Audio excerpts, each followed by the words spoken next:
presentador, mi amigo Paco Marhuenda. Me he enterado de que que es el diccionario de la Academia. Lo miraré a ver si hay alguna coincidencia con la realidad, pero no lo sabía. Quiero decir que me estoy haciendo viejo, lo cual es obvio, y sobre todo gracias a FAES, que me ha invitado, gracias a mis amigos. La colaboración viene de lejos, a Javier Zarzalejos, a Ignacio Astarloa, gracias a los demás del equipo, a Ana, a Beatriz, a todos,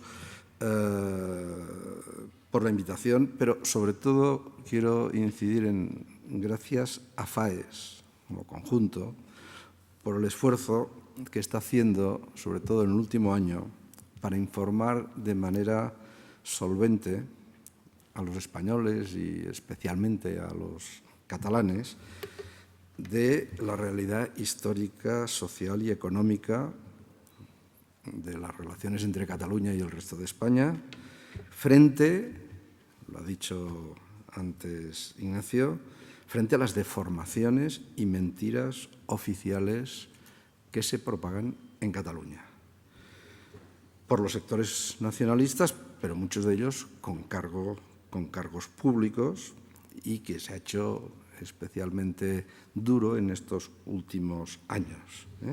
Las dos publicaciones que ha hecho FAES este año, su presencia en Barcelona, en reuniones de grupos relativamente reducidos, pero plurales, influyentes, están siendo decisivos para que una parte callada y aislada de catalanes se anime a exponer en público lo que solo se atrevían hasta ahora a decir en privado, en reducidas reuniones de amistades, y aún no siempre ni siquiera en estas reuniones. Por tanto, en Cataluña, que hay un déficit de democracia desde hace años, y esta es la causa de que se haya llegado hasta esta grave situación actual, la inteligente intervención de FAES para superar la situación está siendo esencial. Y, por tanto, mi agradecimiento. Sé que no es yo, catalán, agradezco a FAES España.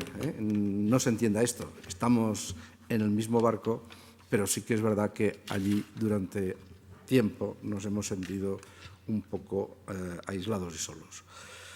Bien, ya yendo al centro de la exposición, hablaré de tres, la he dividido en tres partes. En primer lugar, las causas inmediatas de lo que está sucediendo, es decir, un poco los últimos 14 años, pongamos del año 2000 al año 2014. Ahí encontramos las causas inmediatas. Pero, en segundo lugar, segunda parte, hay causas más remotas. No me remontaré a principios del siglo XX, sino a el periodo de 1980 al 2000, lo que podríamos llamar el periodo del pujolismo. Y, en tercer lugar, un poco el estado actual de la opinión pública catalana respecto a la situación y, en fin, posibilidades, peligros, etc. En primer lugar, causas inmediatas, es decir, y a grandes rasgos, porque tampoco puedo extenderme mucho, y a grandes rasgos. Causas inmediatas, yo creo que arrancan el año 2000, más o menos. El año 2000 se produce, en primer lugar, un pacto del Partido Socialista, que acababa de perder por muy poco las elecciones autonómicas de 1999, y viendo, el líder entonces era Pasqual Maragall, viendo que no podía acceder al gobierno de la Generalitat, desbancar a Jordi Pujol sin tener aliados, pues se alía con Esquerra Republicana, nada menos que para elaborar una reforma del Estatuto de Cataluña. Claro, con Esquerra Republicana podés pactar muchas cosas, como con tantos partidos políticos, pero pactar con un partido que no cree en un estatuto de autonomía, porque es un partido independentista, y lo dice claramente, no tiene ambigüedades, es un partido claro, era un auténtico suicidio político. Ha sido suicidio político para los socialistas en Cataluña, por cierto, pero a partir de ahí, del 2000, sin entrar en un periodo que nos podríamos entretener mucho, lo que se empieza a producir es una lucha por a ver quién es más nacionalista, si Esquerra Republicana o Convergencia y Unió. Socialistas quedan de lado, pero ahí empiezan. Y claro, es decir, Esquerra Republicana primero se cargó al Partido Socialista, ahora se está cargando a Convergencia y Unió. Veremos el futuro que depara, pero en todo caso, el gran ganador de estos 14 años que analizamos, el gran ganador con todos los merecimientos y sin haber engañado a nadie, estos no son de los que dicen mentiras, es Esquerra Republicana. Nosotros somos independentistas y en 2014 el tema de la independencia, que el año 2000 no estaba planteado en Cataluña, el tema de la independencia está planteado en el 2014. Primera cuestión, por tanto, el estatuto y todo el proceso que fue. Segunda razón, segunda causa inmediata, la explotación de esto que se llamó las balanzas fiscales.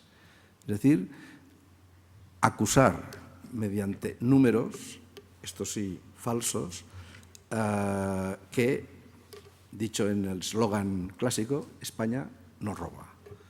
España no roba. Imaginen un catalán que le dicen España no roba, no entiende mucho, pero se lo repiten cada día, mañana, tarde, noche, se lo dicen unos, se lo dicen otros, expertos, muy expertos, los grandes expertos, profesores de Harvard, de la Columbia, de no sé qué, de la London School of Economics, en fin. Entonces, bueno, será verdad, nos están robando, pero ¿qué estamos haciendo? ¿Pero cómo? Yo pago impuestos y resulta que se van a Andalucía, Extremadura, ¿qué estoy haciendo? Ahí ha habido otro foco que ha generado odio. Tienen que saber los que han hecho esto que son generadores de odio respecto a un colectivo indeterminado, el colectivo España. Y esto en política tiene nombres pues muy feos, y esto llevó al año 2011, 2012, a decir, bueno, es que queremos un concierto económico, como tiene el País Vasco y Navarra, queremos un concierto económico para que no suceda esto. Sabiendo que esto era imposible, tanto por razones constitucionales como por razones económicas, dijeron, bueno, si esto no se cumple, el próximo paso es la independencia. Efectivamente, bastaron pocos meses para dar el paso y pedir la independencia. Por tanto, de un nacionalismo identitario, de decir somos una nación porque tenemos una lengua, una manera de ser, unas costumbres, no sé cuántos, que había logrado un techo, el techo que tenía el pujolismo, con este añadido, con estos añadidos económicos, pues se fue ampliando. Y tercera causa, en este periodo 2000-2014, todavía estamos en esta primera fase, bueno, claro, para defender que estar en España es beneficioso, desde el punto de vista económico, pero desde el punto de vista político, internacional y sobre todo cívico, de convivencia, de concordia, de continuar una historia, etcétera, pues no ha sido fácil en estos últimos 4 años. España ha estado en una, y todavía está, pero está quizá camino de salir, pero ha estado en momentos muy difíciles, en una crisis no solo económica, sino también en una crisis de desprestigio institucional, de desprestigio de las instituciones, de desprestigio de la política. ¿Se ha exagerado esto? Efectivamente, y yo creo que estamos en un exceso de pesimismo. Se ha estado estos años en un exceso de pesimismo. Parecía que todo se hundía, que éramos el país paria de Europa, etc. Venían extranjeros aquí, no turistas, digo, en fin, profesores de universidad y tal, pero ¿qué os pasa si los números, si tenéis tantas potencialidades, que no sé qué, no sé cuántos? Pero lo extendido en España, no ya en Cataluña, en España era que estábamos, bueno, habíamos vivido del cuento y que volvíamos a ser una excepción europea, etc., ¿no? En Cataluña se pasó del España nos roba a decir España no nos sirve, ya veis, es que esto es España, la corrupción, las instituciones que no funcionan, el no sé qué, un poder judicial corrompido, todo esto, los políticos, los mangantes, todo esto. ¿Queréis estar aquí? ¿Queréis estar con esto? Separémonos, nosotros lo haremos muy bien porque somos catalanes y, por tanto, por definición, los catalanes lo hacemos todo bien, coincidiendo en aquel momento con que el Barcelona ganaba las ligas y tenía un equipo fantástico de fútbol. También se podía exhibir esto. Esta es una de las ventajas que tenemos ahora, porque esto ya se acabó, yo creo que por un cierto tiempo. Y después también se dijo, bueno, es decir, es que esto de la independencia ahora o nunca.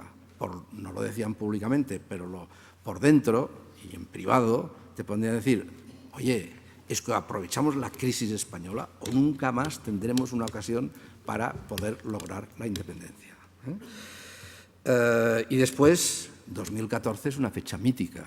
Una fecha mítica en el sentido de que se ha construido un mito, que había un Estado independiente catalán antes de 2014, exactamente dicen que es desde el año 987, que el conde Borrell se rompió sus vínculos feudales con Carlomán, con el imperio carolingio, y desde 987 hasta 2014, esto se dice por historiadores que hasta ahora habían sido serios, más o menos, ahí había un Estado y ahí entonces España, con la caída de Barcelona, ocupó Cataluña, nos sometió y desde entonces somos un país desgraciado y oprimido. Cuando les dices, hombre, vamos a ver, en 2014 Cataluña pues era un pueblo pequeño, y era verdad, porque estaba toda la crisis del Mediterráneo, pues había sido potente en los siglos XIII, XII, XIII, XIV, pero era un pueblo pobre, sin perspectivas económicas, y a partir de esta fecha, oye, cuidado, que ha prosperado mucho, se convirtió ya en el siglo finales del XVIII y todo el XIX se convirtió en una de las partes más ricas de España. Esto no es aceptado, esto no sale. Y les decías, bueno, y en parte por los gobiernos españoles que hicieron leyes proteccionistas de la industria catalana y, por tanto, es decir, más bien el peaje en contra era para el resto de España, ya que les costaban más caros los productos catalanes que los extranjeros debido al arancel alto, etcétera, etcétera, y esto tampoco tenían contestación. Pero bueno, quiero decir, esto ha sido lo que se ha producido en los últimos años. Ahora, todo estaba preparado desde entre 1980 y el 2000, todo estaba preparado para que la sociedad catalana recibiera esto de esta manera. Se había preparado meticulosamente todo. Y ahí vamos a la segunda parte, a las causas remotas. Y es lo que se ha llamado por ellos mismos, por los mismos nacionalistas, la construcción nacional. La construcción nacional. Tenemos que construir la nación. Es esta contradicción que tienen los nacionalistas que dicen, no, la nación existe desde hace 1000 años. Y dices, bueno, pues estupendo. Y dice, no, pero ahora tenemos que construirla. Hombre, si existe, que hay que construirla. Entonces, esta contradicción lógica que no han sabido solucionar, pero la siguen repitiendo. Porque, ¿qué es la construcción nacional? La construcción nacional, vamos a ver, es una cosa que desde el punto de vista liberal y democrático es una cosa muy siniestra, muy, muy siniestra, porque afecta de lleno a la libertad y a la igualdad. La construcción nacional quiere decir no gobernar un país, desde la Generalitat, en el ámbito de sus competencias, un gobierno ejerce estas competencias y pues, va en un sentido o en otro desarrollando políticas. Bien, la construcción nacional no es gobernar un país, sino la construcción nacional es lo que en catalán llamamos o se llama fer país, hacer país, construir un país. Es decir, en el fondo, piensen, gobernar desde este punto de vista es adoctrinar. Gobernar es adoctrinar. Yo he vivido mis primeros 30 años de vida, más o menos, sobre un gobierno de este tipo. Gobernar es adoctrinar, es decir, es construir un régimen. ¿En qué sentido construir un régimen? Construir un régimen como un sistema político que esté regido, aparte de las leyes democráticas que aprueban los parlamentos y desarrollan los ejecutivos, etcétera, etcétera, que es lo que es una democracia, aparte de esto hay otras reglas sociales que no aprueban los parlamentos, sino que se imponen desde determinados poderes, muchos de ellos también poderes públicos, pero utilizando instrumentos distintos, se imponen ciertas reglas sociales que no figuran en estas leyes.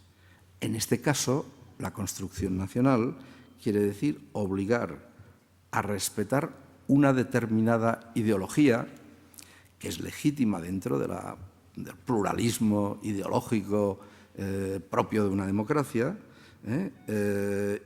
ideología que es este nacionalismo identitario para lograr que sea hegemónico en una determinada sociedad. Y esto ya no es algo legítimo desde el punto de vista democrático. Se está aprovechando el poder político para no fomentar el pluralismo o garantizar el pluralismo de ideas, sino para imponer una.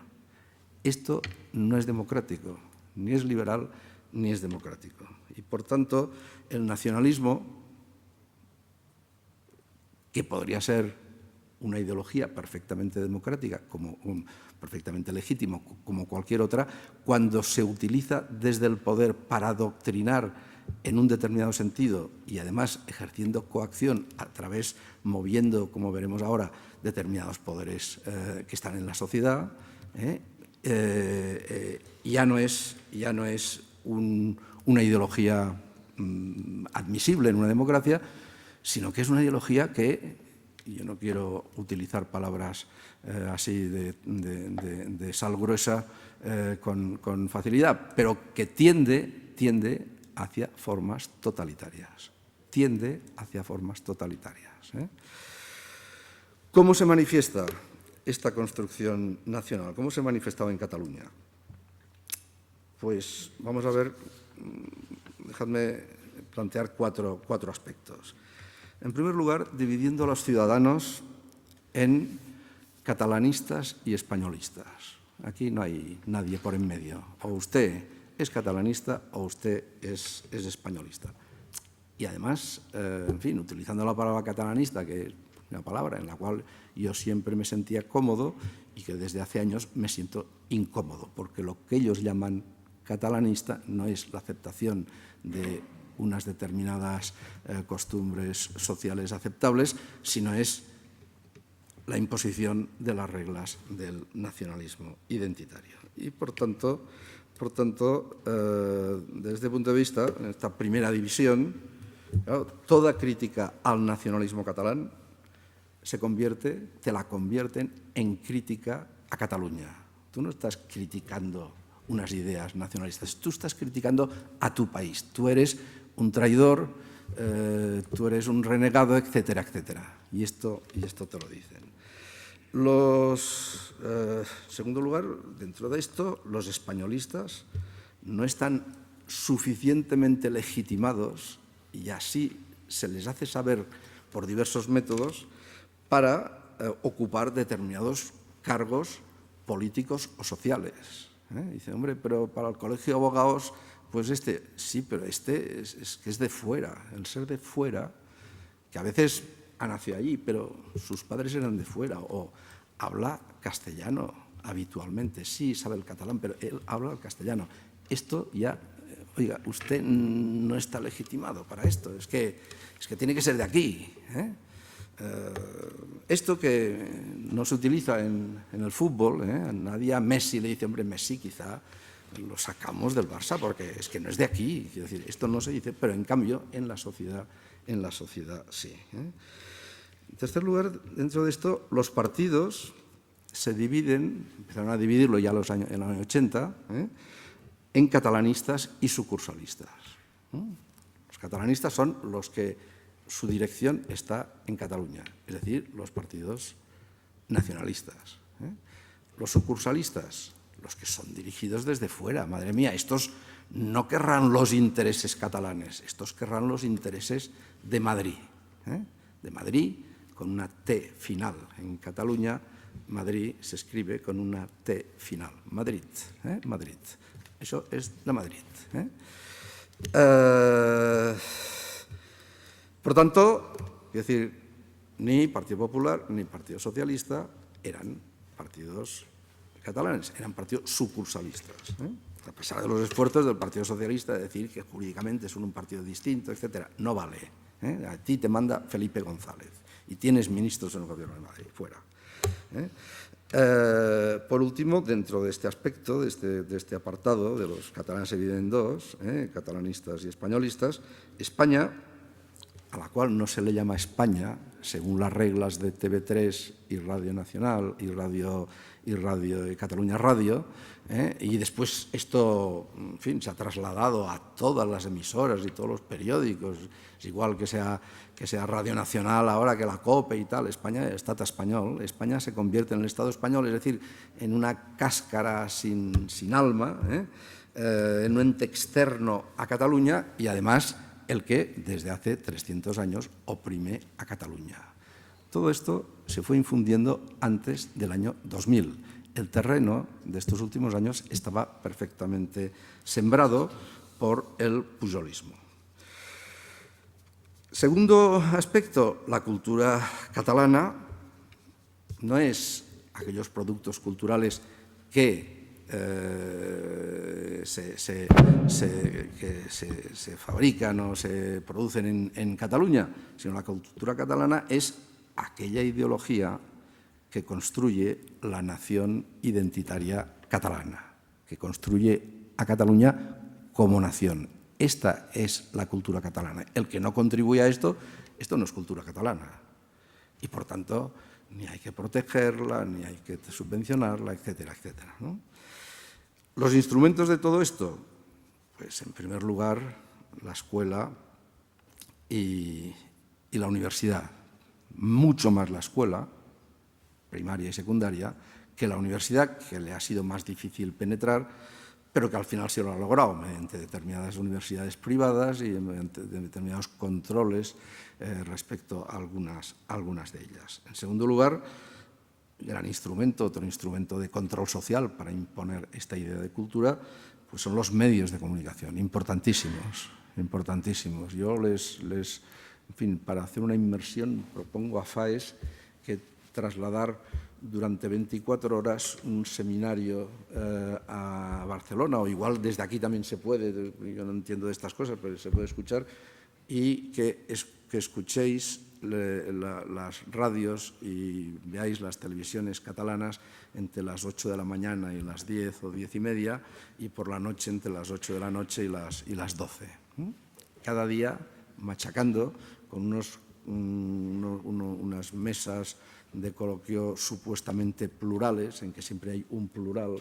Paco conoce esto bien, siempre hay uno que da el pluralismo. No, tenemos a este, que además muchas veces, no como él, muchas veces no se atreve a decir lo que piensa. Tú lo conoces perfectamente, hablas con él, pero cuando está allí ya empieza a templar gaitas, no se mete en cosas, busca más acuerdos y por tanto, ¿qué impresión se da? Todos opinan lo mismo, todos opinan lo mismo. Entonces, los medios de comunicación han sido importantísimos. Y después están los periódicos, con todas las subvenciones, después están las editoriales, etc. Después hay símbolos, ha habido una construcción de símbolos. En el deporte, es algo que era típico de una zona de Cataluña, la parte de Tarragona, que en los Castellers, estas torres humanas que se ven, se ha convertido en el símbolo de Cataluña a base de subvenciones, a base de propagarlo por toda Cataluña. Y pues este es nuestro gran símbolo nacional. Nadie en el mundo hace Castellers, efectivamente creo que debe ser cierto esto, y por tanto somos únicos, somos diferentes, tenemos que ser un Estado, evidentemente, quiero decir, consecuencia obvia, ¿no? Las banderas que se van cambiando, ahora antes la bandera catalana era un signo de identidad nacionalista, hoy quien no tiene la estelada, que tiene dos versiones, una de derechas y otra de izquierdas, una en azul y otra en rojo, pues este ya es un mal catalán, ya pasa a ser un mal catalán. No, si tú debes ser autonomista, ¿no? O sea, una cosa despreciable y traidora, ¿no?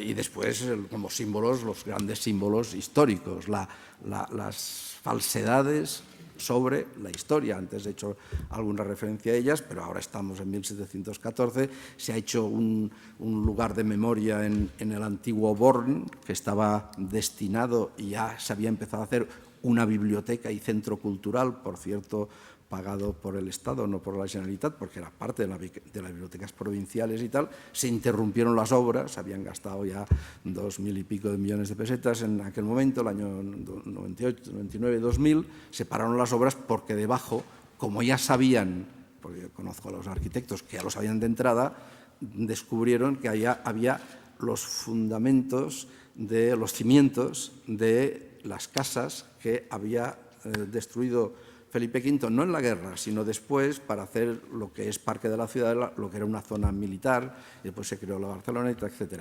Al lado mismo está todo el barrio conservado, es donde está el Museo Picasso, que quizá habéis visto, el barrio de Rivera, están todas las casas conservadas, pero allí había unos cimientos absurdos, que ahora están expuestos, hay unas piedras de nada, entraron los arqueólogos naturalmente, tienen en la lucha contra el paro esto fue bien, pero entraron los arqueólogos, dijeron que aquello era, y pues unos historiadores muy solemnemente certificaron que aquello era tierra sagrada, aquella es la parte jerusalémica, dijéramos, de Barcelona. Allí pues se ha hecho, en fin, ir a verlo, mentiras históricas, pero aquello es la muestra, el símbolo de la agresión permanente durante 300 años de España contra Cataluña, a pesar de que somos un país el más rico, el más moderno, el más europeo, el mejor de todos, etcétera, etcétera. La contradicción esta tampoco entra.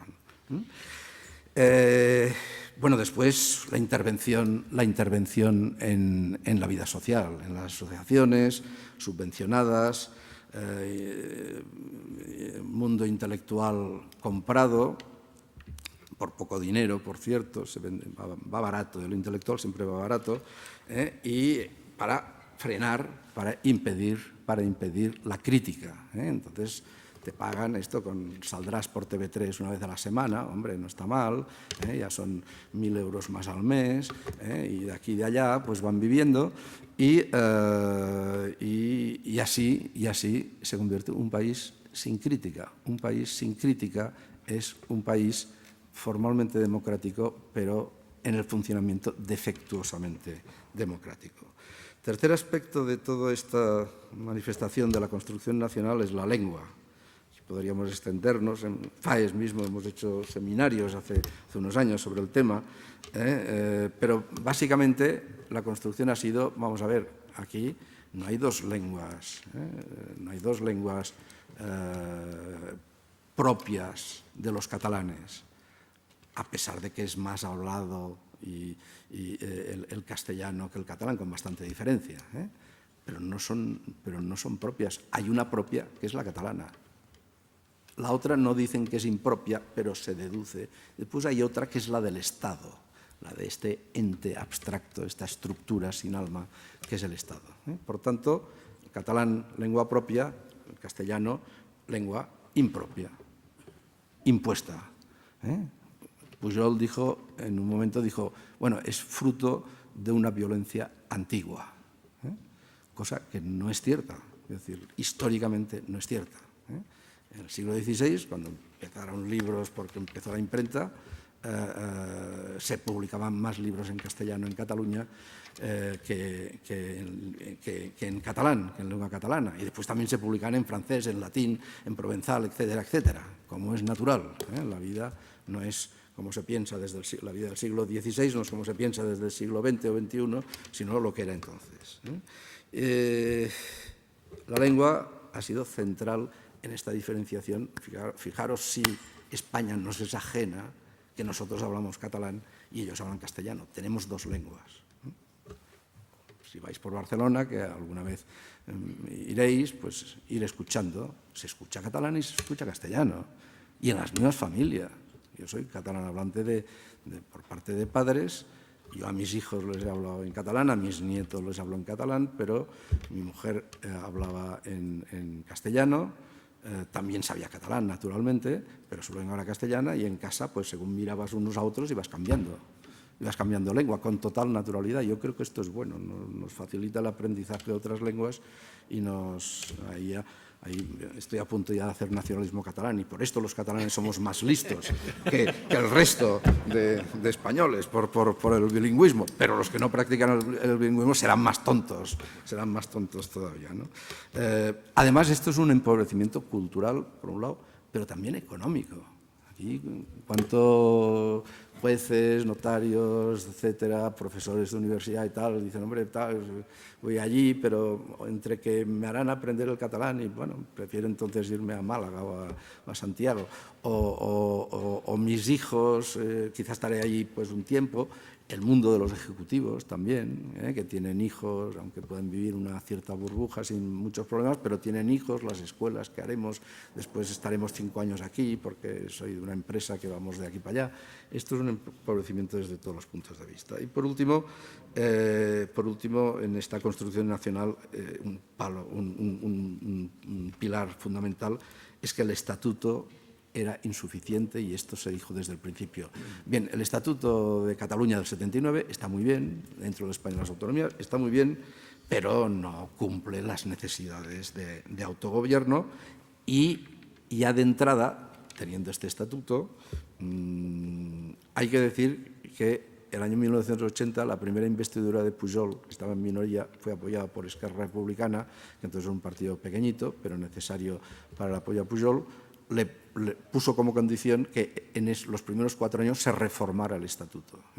Y en todos los programas electorales de Pujol de los años 80 y 90 la reforma del estatuto constaba, no se hacía, pero constaba. El estatuto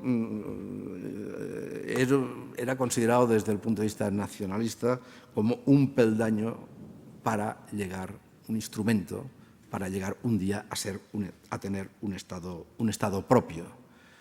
Y en muchos casos se ve como era más importante tener competencias que ejercerlas. Se luchaba mucho por tenerlas. Después, cuando las tenían, bueno, ¿qué has hecho con esta competencia? Pues nada, he aplicado las leyes mismas del Estado, pero la tengo. Y Cataluña, y esto ha sido un mal ejemplo para las otras comunidades autónomas, que muchas las han imitado, pues se ha construido como un pequeño Estado, no como una comunidad autónoma dentro de un sistema que el conjunto tiene que ser eficiente, sino como un pequeño Estado, aunque fuera disfuncional para el conjunto, para el sistema. Por tanto, lo importante no era la eficacia de la acción pública, lo importante era crear una institución preparada para llegar a ser un Estado. Todo esto ha sido así y todo esto estaba dicho. Hay un documento del año que se hizo en Presidencia de la Generalitat, con propuestas de todos los departamentos, etcétera, que se publicó en los periódicos, y aquí tengo la versión del domingo 28 de octubre del año 1990, en el periódico, que todo esto que digo y algunas cosas más está dicho. Está dicho, por ejemplo, que lo que hay que controlar son los tribunales de oposición, tanto en primaria y secundaria, como en las universidades, como en la administración pública, poniendo gente de confianza catalanista. Está dicho aquí que hay que subvencionar a entidades catalanófilas, pone exactamente, etcétera. Es que hay nueve puntos subdivididos en dos. Primero pone objetivos de estos puntos y segundo pone actividades fundamentales, cómo hay que implementar estos objetivos. Y empieza, fijaros, empieza por pensamiento. O sea, el Estado se preocupa del pensamiento de los catalanes. Esto encaja con lo que os decía.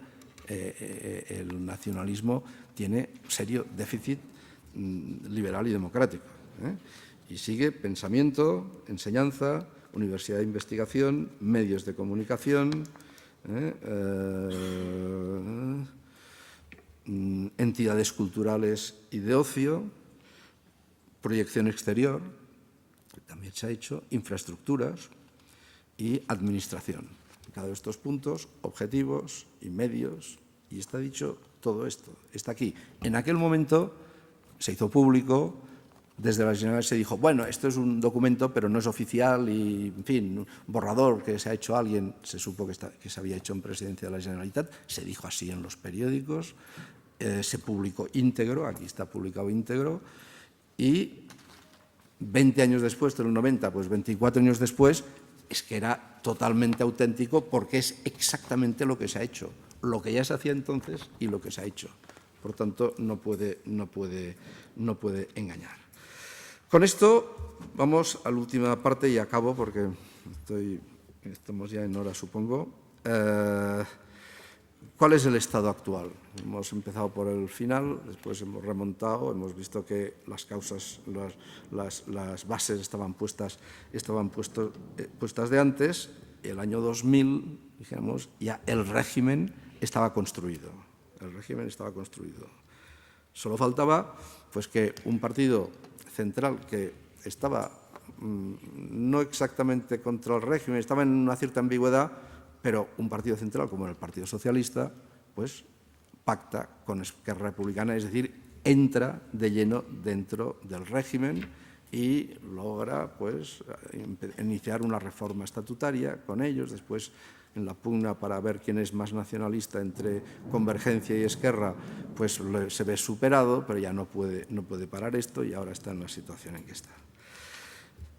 Entre 2006 se aprueba el Estatuto, 2006, y hasta 2010, hasta la sentencia del Tribunal Constitucional, hay ya un paso serio del autonomismo, del Estado de defensa de las comunidades autónomas, o Estado de las autonomías, como se quiere decir, al independentismo. Ya se empieza con el España nos roba, etcétera, y la solución es la independencia, no hay otra. Era lo que faltaba para culminar el proceso proyectado desde antes por la misma Convergencia, por el mismo sector, por lo menos el mismo sector de Convergencia, al frente del cual estaba el señor Jordi Pujol, que en Madrid se le ha considerado durante muchos años un gran hombre de Estado y que efectivamente era un gran hombre de Estado, pero de Estado catalán. No de Estado español, porque lo que tenía en mente es llegar a esta situación. La sentencia del Tribunal Constitucional, que fue extraordinariamente afortunada dentro de lo posible, aquí tenemos dos miembros del tribunal que firmaron esta sentencia, salvo el Estado de las autonomías.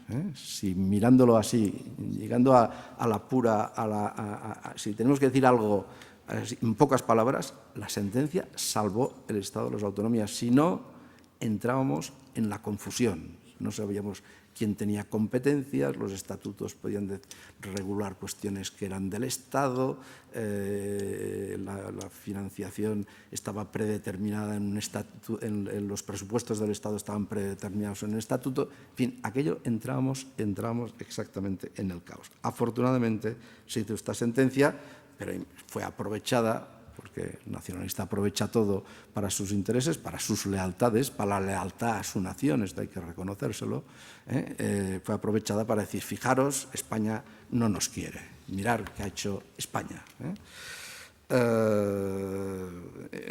Se empezaron a producir manifestaciones importantes, absolutamente exageradas en el número. Pronto se sabrá el número de manifestantes de la última del año pasado, de la llamada cadena humana, y se verá que, bueno, como en todas las manifestaciones, todos lo hacen, todas las manifestaciones el número disminuye enormemente, pero claro, es una manifestación, si dices, como se dijo en la cadena humana el año pasado, que hay 2 millones de catalanes, hombre, aunque sean 7, 2 millones son muchísimos. Se puede hablar de una mayoría, 2 millones que han salido a la calle, no salieron ni los señores que estaban enfermos, los viejecitos, los no sé cuántos y tal, o sea, son muchos, bueno, ni 2 millones, ni 1, ni 800.000, no sé qué número saldrá, pero esto se sabrá, pero el símbolo es toda Cataluña. Toda Cataluña quiere esto. Lo que decimos nosotros lo quiere toda Cataluña. Bueno, pues hay unos cuantos, pero estos son anticatalanes y ya se sabe.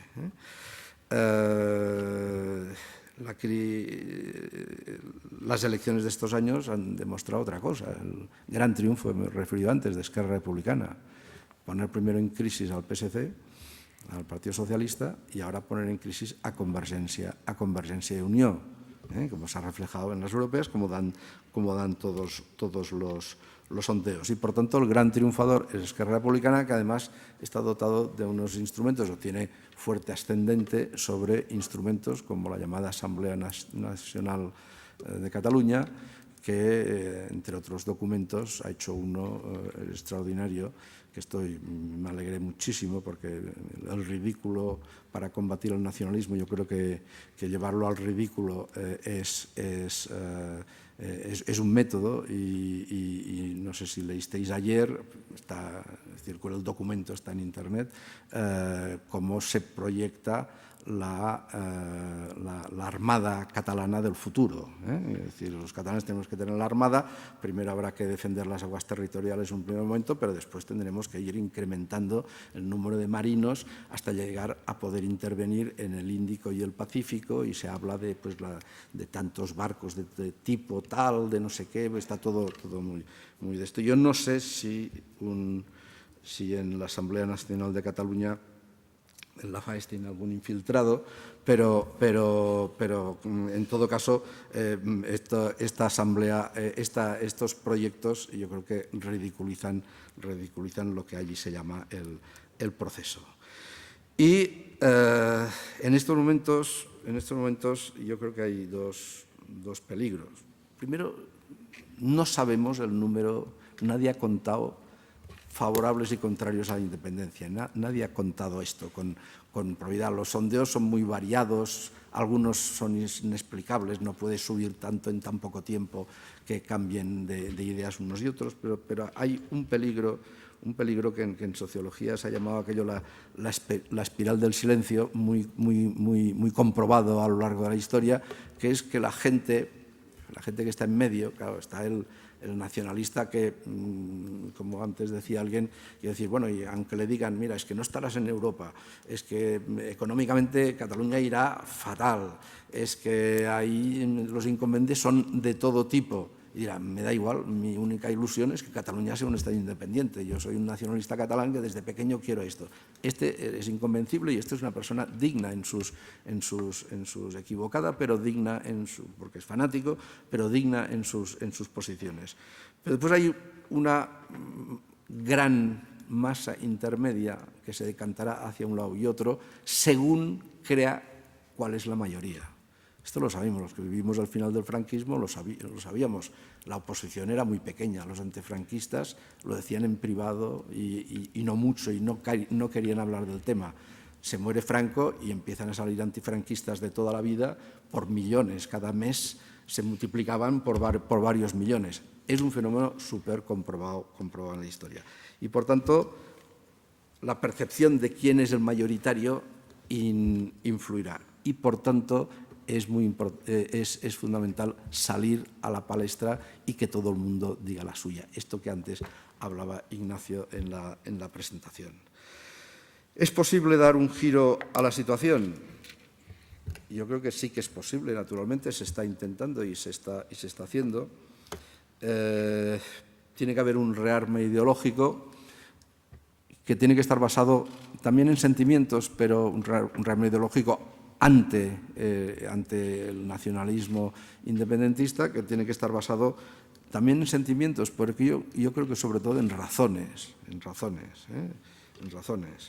Que la gente entienda, la gente es más inteligente de lo que se piensa, si se le dicen las cosas claramente, en lenguaje que pueda entender. Está empezando a haber un rearme social, ahí seguirlo por favor, pero ahí se ha formado este invierno un, digamos, frente amplio antinacionalismo independentista que se llama Sociedad Civil Catalana, que lo está haciendo, a mi parecer, muy bien, y frente amplio en el sentido que es un grupo donde está pues, la derecha y la izquierda, confluyendo en una finalidad. Y después tiene que haber un rearme político. En Cataluña pues, bueno, hay dos partidos perfectamente rearmados, que son PP y Ciudadanos. Hay un partido que este invierno ha hecho un papel importante, que es el Partido Socialista, porque no se juntó a un pacto, como esperaban los nacionalistas, no se juntó a un pacto en el mes de octubre para el derecho a decidir, que suscribieron todos los partidos nacionalistas. Y él se desvinculó, el Partido Socialista se desvinculó de este pacto. Esto fue muy importante porque dejó a Convergencia, que tiene un votante nacionalista, pero pues tiene un votante catalanista moderado y conservador, dejó a Convergencia con Esquerra arrinconada, con Esquerra Republicana, Iniciativa per Catalunya y las CUP, que es una especie de Podemos a la catalana, para entendernos, ¿no? Y por tanto, votante de Convergencia diciendo, pero los míos se han ido con estos, oye, yo me voy para otro lado. Esto fue importante. Ahora, el dirigente que propugnaba esto ha tenido que dimitir dentro del partido y veremos qué pasa este mes de julio y qué porvenir tiene el PSC. Pero sobre todo, y con esto acabo en medio minuto, lo que convendría es hacer una España más atractiva de la que se ha percibido en estos 4, 5 o 6 años últimos, que se perciba en España, que se perciba desde Cataluña. Y, por tanto, la solución de los problemas de Cataluña pasan muy fundamentalmente por esta regeneración en España. Esta regeneración en España. Que se perciba esto en medidas concretas.